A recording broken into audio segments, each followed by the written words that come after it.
We are in East London having conversations with amazing men and women. We're talking about anointing, purpose, transformation, and what it looks like for God to be authoring your life. Stay tuned. Osa, welcome. Welcome to my couch. Thank you, thank you. So we know each other through church. We grew up in the same church together. And since then, you have gone on to do some really cool things in fitness. And recently you got married, which has been really cool. I would love to first start off by talking a bit about your journey into entrepreneurship and fitness in particular. And when the moment you kind of realized, okay, I need to pursue this instead of whatever you had thought you were going to do in your career? Yeah, I can't really say it's a specific like turning point, but it was definitely a build up because as you know, growing up in a Nigerian household, you're kind of told, go to university, go to school, get a good job, and build up, go up the ladder. And that's kind of like the route that I went. I went to Loughborough University, studied aeronautical engineering. Didn't know about that course until I got to uni. Wow. Studied it, did well, and then got a job at on KPMG, Yeah. and then I stayed there for about 3.5 years. Um, but I would say, whilst doing those things, I always had that question in my head of like, am I doing what I'm actually supposed to be doing in life? Because as I was doing those things, I felt okay, I felt good, I felt smart. Yeah. But there's just something that I kept questioning whether like, is this really something I would want to be doing for the rest of my life? Because life is long. Yeah. I'm hoping I live a long life, you know. Amen. But Yeah.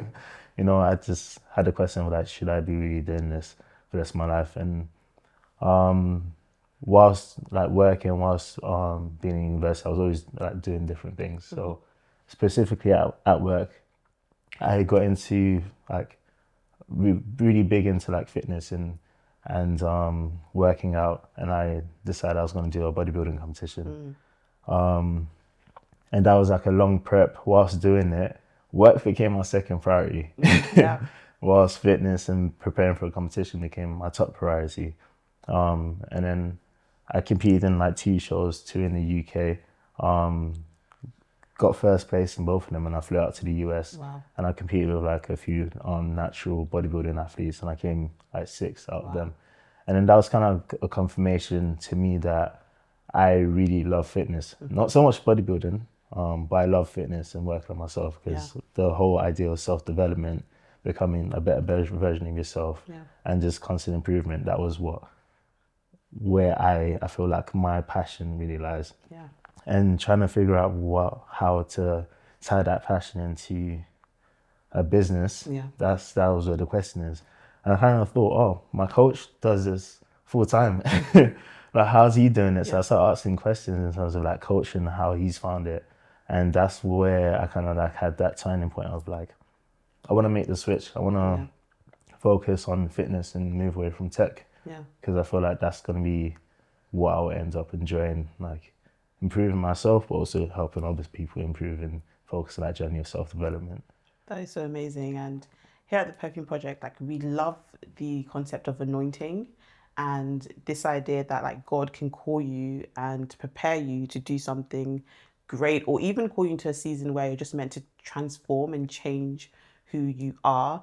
And listening to your story, the part where you spoke about the competitions, the two in the UK and then one in the US, it made me think so much about the story of David in the scriptures, who he is anointed by Samuel. Samuel goes to the house of Jesse and he's, commanded by God to like anoint the next king of Israel. And when he goes to the house of Jesse, there are all the other sons that he could pick from, right? But God is leading Samuel to go and to choose David, who's the youngest and who's tending sheep. And I don't know why, I just got this vision of when you were like preparing for your first competition, this idea that you may not have been the person who everyone would have thought would have done so well, right? Like you were developing, you had to develop and you had to transform. And that kind of gives me that kind of feeling and sense of like, wow, like you were being prepared, and through that preparation, God gave you a call to show you actually what you really care about most. and that brought you out of that into your season of entrepreneurship. So I think what I would love to hear more in terms of just like your routines, like what gets you, because to get into the mindset, because firstly, like for you to even have done the bodybuilding competition, like that requires a lot of serious discipline, right? So I'd love to know like what mentally, like how do you get yourself into that mindset where you're like, yes, discipline is what I'm about and I'm going to embark on this journey, especially related to the bodybuilding competition that you did. Yeah. How does that even begin inside of you? It's hard to say. Like, I will say like I've always been quite individual from a very young age. Yeah. Like, it's been a thing where I know it's almost I knew exactly what I needed to do at the time and I'll just get it done. Like my dad's written like a book, and in the book, he's never said this to myself, Yeah. to me personally. But I read it in the book and I was like, wow, he really sees that, like that's the way he sees me. And he was like, oh, I've never really had my full name is Osiande. Yeah. And it's like, I've never really had a problem with Osiande. Like, he's someone who you could just leave alone and he'll get things done and he'll do it well. And he's almost been like kind of, he sees me as almost wiser than him. Wow. And when I read those words, I was like, there's no freaking way. Like my dad's like the smartest person in the world. Like there's no way he thinks that about me. But yeah, I feel like from a young age, it's just been a thing where in every season, it's always been just focus on what you have to do and do it really, really well. And I feel like my dad's been a big push on that. Yeah. So when it came to deciding to do bodybuilding or even going back to school, it's like, okay, this is my season. This is what I'm focused on right now. Yeah. And I just need to do it. It might be hard, but I need to do it well. Yeah. And a lot of times, like doing every season and every like kind of journey, it's been, you find hardships. Yeah. And where I draw like, I guess, strength from is either looking at my potential, which I feel like God has given me that vision of who I'm like supposed to be or how I'm supposed to be. But also like calling on God for help as well during those times. Indeed. I think many moments in my life, it's been very easy for me to kind of forget God, especially when you see success happening and you're just like, oh wow, clearly from a young age, if I just lock in and focus, I could get things done. So what's the reason of me leaning on God, you know? And that was a massive teaching experience, because there's a period of time when I did try to do things without God, and sometimes I succeeded or sometimes I didn't. And then it made me kind of sit back and reflect, especially this year, and look back and see how my life has been with God compared to how my life has been without God. Yeah. And my hands are tired when it says that it's always going to be better with God than trying to do it by yourself, especially those seasons where you really just need to work hard, lock in, and try to succeed. Yeah. Is it like, so for us here, like we love the idea of reflecting and taking time to pause and look at how God is moving in our lives and the way he's making ways for us. And this year has been a big year for you because you got married, which is amazing. Went to the wedding, it was really good. And I would love to hear how you saw God work in the process of preparing for your wedding and marriage. Yeah, that I think that's the biggest testimony to me this year in how much I need God. Yeah. Because this year has been a year of like faith. So I left my job, my full-time job in March, and my then fiance, now wife, left her full-time job also to go into like freelancing a few months after. I think it was like May or June. And we had a wedding to prepare for, and we had not much savings, pretty much nothing. No savings. We were just like, we were both like super unhappy with what we were doing, and we're like, our calling is bigger than the jobs we're doing right now. So we decided to both leave, and from that point, I've never said, oh yeah, trust God as much as I have in my entire I life. can imagine. And yeah, we had to put in a lot of work. She did like freelancing stuff. Her stuff started doing really well. My clientele was getting there when it came to online coaching, but it wasn't quite there yet. So I decided, all right, I'm gonna put in more hours into another gig, which was Uber. So I was doing crazy hours trying to make money for Uber. And I've never worked so hard or gone without sleep for so long to make this happen. Yeah. And throughout the journey, it's like, oh man, is this actually going to happen? But it did. Like the wedding was absolutely amazing, and God made it possible. It had so much help from like families and friends, and also like what we did as well. But I don't think the wedding would have been possible if God's hand wasn't in it, because who decides to leave their job in the year that they get married? A lot of people looked at us, they're like, you guys, man. They didn't want to call us stupid, but I know they looked at us, they're like, yeah, you guys are crazy. Like, But they came to the wedding, they ate the rice. They ate the rice. they ate the rice and they enjoyed, and we all enjoyed. But that was the biggest testament of like God's hand in both our lives. I feel like us finding our passions and going into that Yeah. as a full-time thing. That's almost a confirmation from God saying that, this is your calling. You're called to be an online fitness coach, and my wife, she's called to be an events planner. Yeah. You know, and yeah, I feel like at the end of the year we could both look back and say like we made a great decision. Whereas in the middle it was like, what are we doing? You know, that is such a huge testimony, and I loved when you were speaking about your dad, and it sounds like your dad has been a huge guide, and it makes me think of like one of the inspirations for us is Queen Esther. And Queen Esther, she had Mordecai, who was the person who was her guide.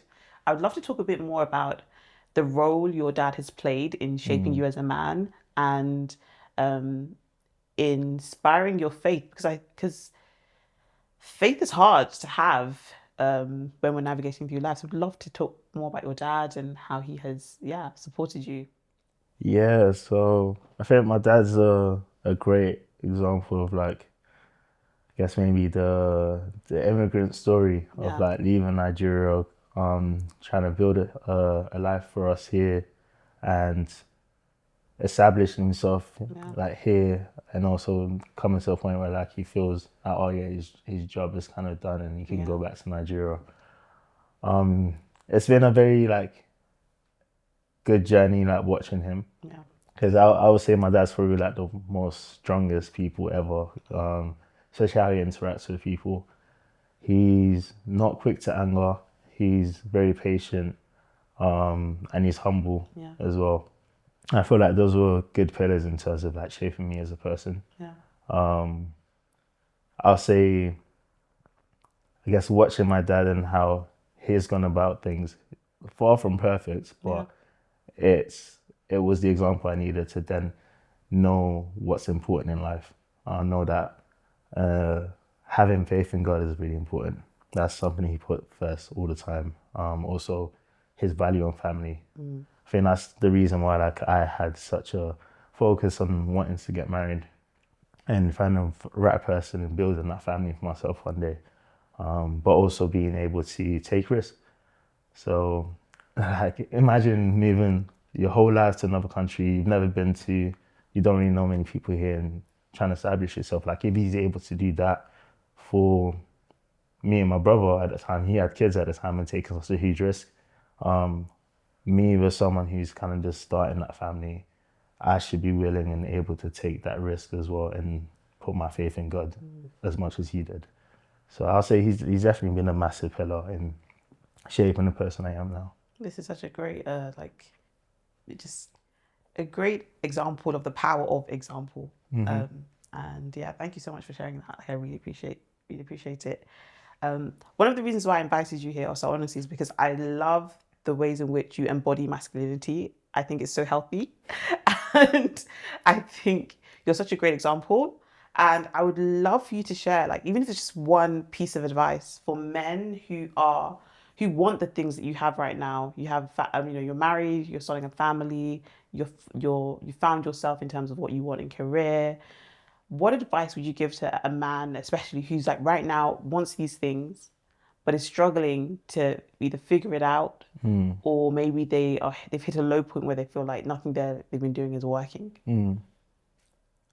I think the biggest point for me was like finding that deeper exploration into myself. I feel like it's hard for you to get things you really want and really like desire if you don't understand what you actually really want and desire. I remember there's this again just about like mentorships and examples.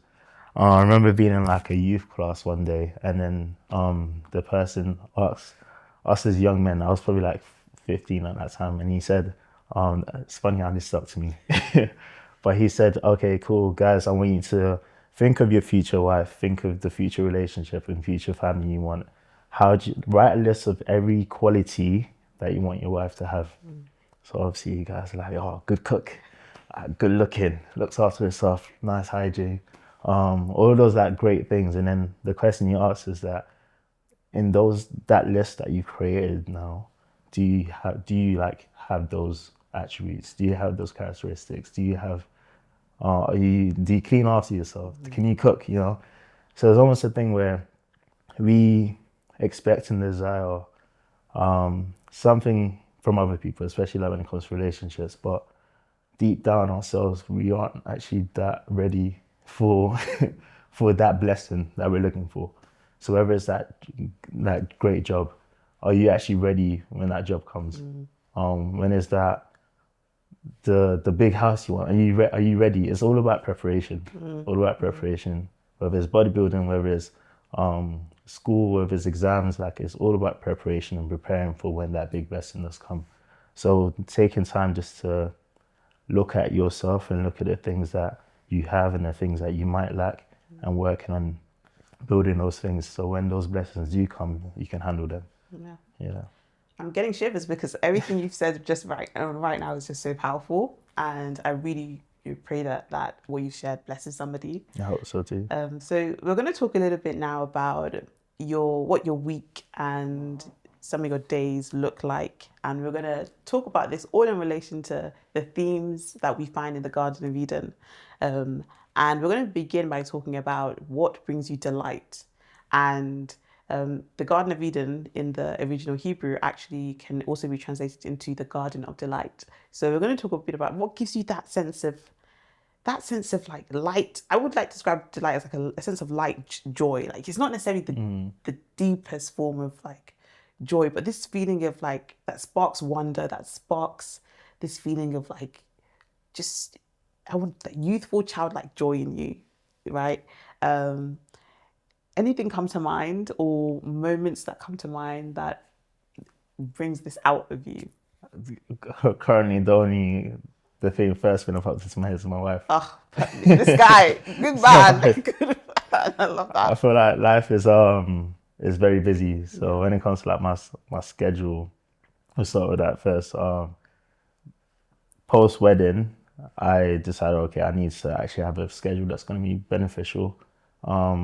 So it's not the most perfect schedule, but something that works for me currently is waking up, and the first thing that I do is pray. Yeah. And my prayers aren't as strong as I want them to be. Like my relationship with God is still building, but it's that chance to basically just put my day in His hands, and also tell Him that I'm committed to doing what I'm meant to do on that day.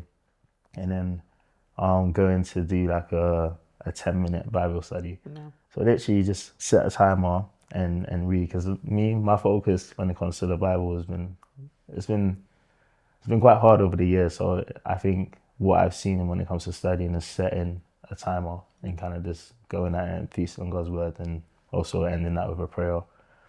So that's how I feel like I kind of set my tone for the day and how I want it to be. And it's been beneficial so far. I feel like it's made me want to kind of like keep up that routine, keep up building that relationship with God. And then we then go into business mode. Because entrepreneurship is something that it feels like there's no there's no set time or boundaries. It's Oh, kind of like, definitely. okay, cool. How are we gonna do this? So I sit down and I plan my days, because if I don't, then things go AWOL. So I say block time during the day. 1 hour I'm doing this, 2 hours I'm doing this. Client check-ins. I even schedule lunch. Yeah, honestly, it's needed. Yeah, and then times I'm gonna like step up from my desk, go on a walk, etc. Um, and then yeah, just try to fulfill that throughout the day. Um, but I definitely feel like a good daily routine is makes a difference. Yeah.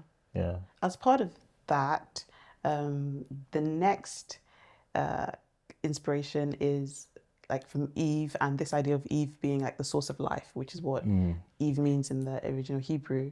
You touched on scripture and faith. Would love to either expand on that, or if there are maybe even traditions or yeah, things that you try to prioritize which fill you back up with life, that gives you that next burst of energy and movement that you need to keep working on your goals. That's a really good question. Obviously, you said this is time to reflect, and I haven't Yeah. actually had time to reflect No. much on it. Um, but I'll say currently, like the thing that probably gives me that burst of light, um, I'll say spending time with friends and family. Yeah.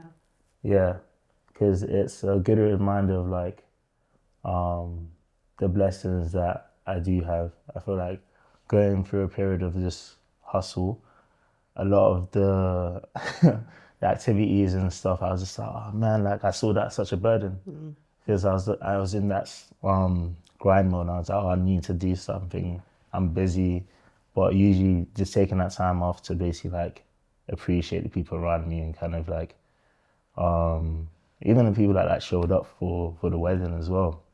Like, it's been an eye opener to see the amount of support.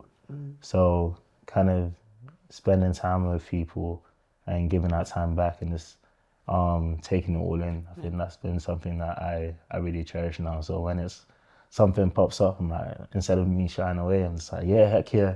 I remember you messaging me for this, for example. And then it was like, okay, let's do a podcast. I've never done a podcast before.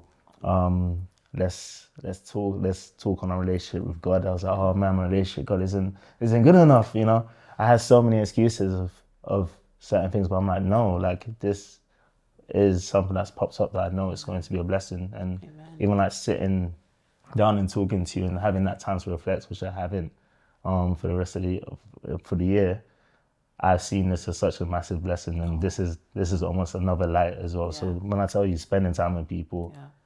has been a massive light for me. Oh, So thank you so much for that compliment. It means a lot, honestly.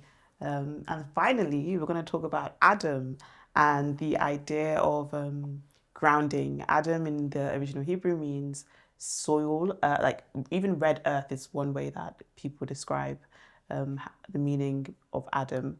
And would love to know what grounds you, because in this city that we're living in, it can be so easy to feel anxious, to feel stressed, and I think sometimes it's hard for us to identify um, the thing that kind of brings us back to earth and centers us, and almost in a way like, yeah, it brings us back to reality and assures us that actually we're okay and yeah, things are going to be fine.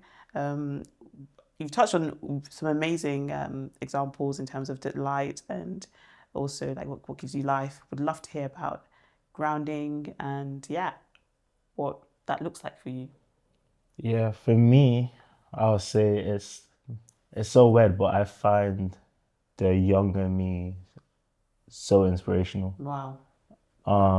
Being able to look back at kind of like how I grew up, and um, what that person, me, what he did to basically like grow as a person. Yeah. The transition from like being young, and apparently people tell me I was super outgoing. I was like making songs, I was dancing on tables, I was in church screaming, oh, like what's that person saying? And that didn't happen in their testimony, you know what I mean? To someone who became very shy, Yeah. and not really talking out until I was spoken to and being very like reserved and public speaking being one of my worst fears to really pushing myself out of those like fears and boundaries and boxes that I grew up in. Yeah. I think that's the person I always look back to. So when I have like a hard time or I feel like, oh man, I'm not really doing well in life, I always go back to how I was. Yeah. And that's what I guess grounds me, calms me down, removes anxiety, because I'm like, if he's done it and it's gotten to this point, he can do further, he can go further. Indeed. So I feel like my potential's not reached. I'm so far from my potential, and I don't know what the ceiling is for my potential, but I'm not looking to stop at that ceiling. I just want to keep developing and getting better and improving as a person, and in every aspect. So one thing that me and my like wife do, we have like these 6 pillars that we talk through every single week, and we've done this from like the point we were like dating, and we sit down every Thursday or Sunday or whenever we have time, and we just talk about we talk finances, we talk jobs, careers, which is why we were like, hey, listen, you gotta go. We talk relationship with God, we talk our family relationships, whether it's like friends and family, and yeah, just overall well-being. So there's kind of like 5, 6 pillars that we kind of go through every single week. I think these are things that we should do on a regular basis.